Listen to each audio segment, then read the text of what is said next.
Let's take Lazarus and his sisters. Some real BFFs of Jesus.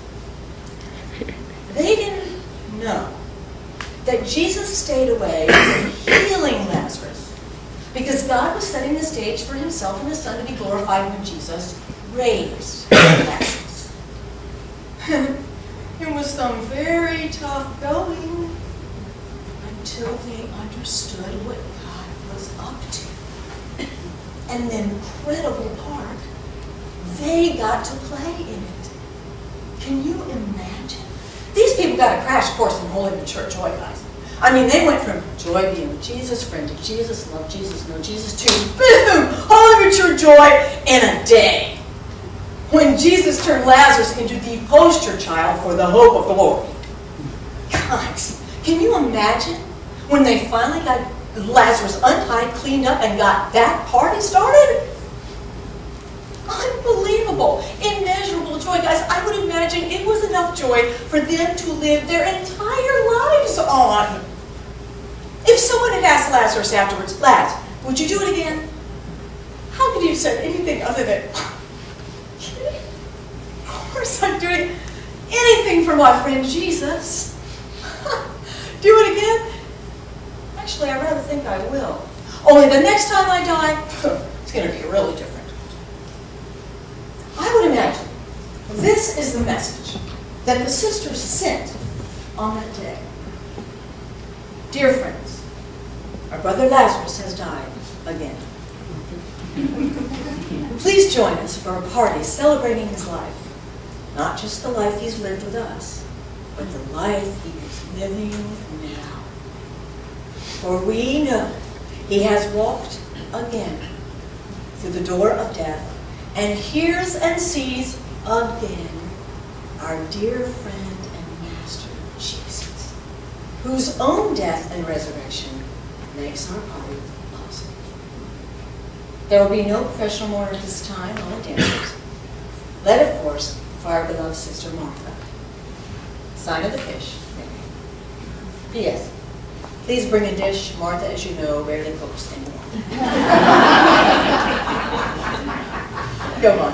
You don't think those people live free and light after that? Oh, guys, this is the life. This is the life, and we can choose it. Jesus said, I listen, then I decide. And we do decide. Now, Jesus decided perfectly. He heard perfectly. He carried it out perfectly. Even when it was deathly hard. Remember the garden? No, we can't do it perfectly. Of course we can't. But that can't be the reason for not trying, for not going there. That can never be what stops us. Oh, sometimes I still say, too scary. Sometimes I've said, can you get back to me on it? Sometimes he does. Sometimes he doesn't. Spirit moves on, I miss it. Sometimes it's a little nudge. Sometimes it's a little. Then the heavens open and the voice of God says, really? You're really not going to go there with me? Okay. You're lost. And it is, oh gosh, it is so my loss. I so lose. Because we have lived and walked together long enough for him to show me the joy, the faith, the love, blessing, the miracle I miss when I choose natural Nancy over the new way of living. When I choose fear over freedom. When I choose heaviness over lightness. Oh, I so lose. I begin to understand a little bit of what Jesus is talking about when he says, if you lose your life, you're busy on the boss of me life. For my sake and the sake of my kingdom, you will find it. This new way of living. But if you hold on to your little natural life, you will lose it. The chance at this Jesus joy, God glorifying life. that Christ in you wants for you.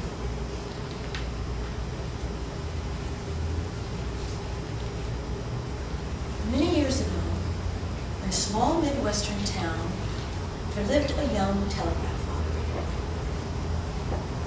He would spend hours in front of the telegraph, learning to hear and accurately decipher all of the messages that came through, no matter how loud, no matter how soft, how fast or slow the messages came. His joy, his passion, his life was to be a telegraph operator. And he was a very good one. But the Great Depression cost him his job and his little town. So when he heard that there were jobs to be had in the city, his friends and his family scraped together all they could for months to send him there. After days and days of anxious searching, he finally heard of a job interview for a very large company on the top of one of the tallest buildings in the city.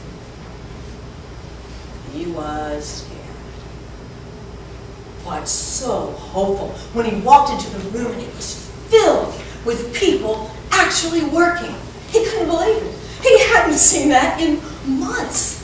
Secretaries were typing, clerks were filing. They were working the switchboard. There was a whole assembly line of people packing, papers, people. It was a cacophony of busyness. He was overjoyed. His joy was dashed when he turned and he looked at the boss's door and saw 30 or 40 men standing outside to be interviewed for the job. Most of them were older. All of them were better dressed. Some even had like leather bags and gold watches. He'd come this far though. A lot of people were counting on him, so he had to see it through. Dejectedly, he went, found a spot on the floor and sat down for a long wait. After a minute, he suddenly stood up, straightened his shabby suit, walked to the boss's door, opened it, and went in front of everyone else. A few of the guys looked at each other in wide-eyed amazement. A few others started laughing, but every one of them turned their gaze and fixed it on that door, waiting. And sure enough, a minute later, out walked the boss with the young man. And he said, "Gentlemen, I'd like to thank you for coming. The job has been filled." They were stunned and immediately began protesting. "Well, I've been here since 6 a.m. You can't do this. This isn't fair. I'm 20 years older than this kid. You haven't even looked at." Boss held up his hand and he said, "Gentlemen, please, please, you'll understand. You just listen." No, you listen. I'm not about to go back and face my family and tell them I never even got a shot at this. This isn't fair. You can't let it. He held up his hand again and said even louder this time, "Gentlemen, please, I ask you, listen." And one by one, they began to hear it. In the far corner of that busy, noisy room was a telegraph typing out the message, "When you hear this, come in. The job is yours."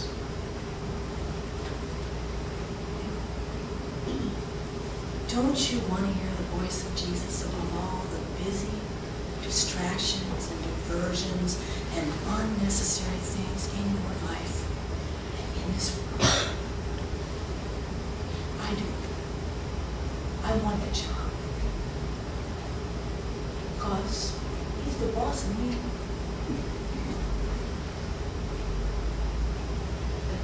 I want the joy down in my heart. Where? Down in my heart. Where? Down in my heart. I want the joy down in my heart.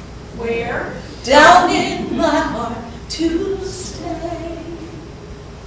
I want to hear the voice of Jesus tell me down in my heart. What? Down in my heart. What? Down in my heart. I want to hear the voice of Jesus tell me down in my heart. What? Telling what to do and say, when to go, when to stay, how to hear, what to see, how to love, how to be you, Jesus. For this is the life you want for us, for you said, I have come that you might have this life, and have it abundantly. It is a life of prevailing well-being with the Father. I want this so much for you. In fact, I'm dying for you to have it. So Papa, give us the courage to desire it, the discipline to pursue it, and the joy that it brings. For we must decrease, and you must increase. Bring it on. And all the people said, Amen.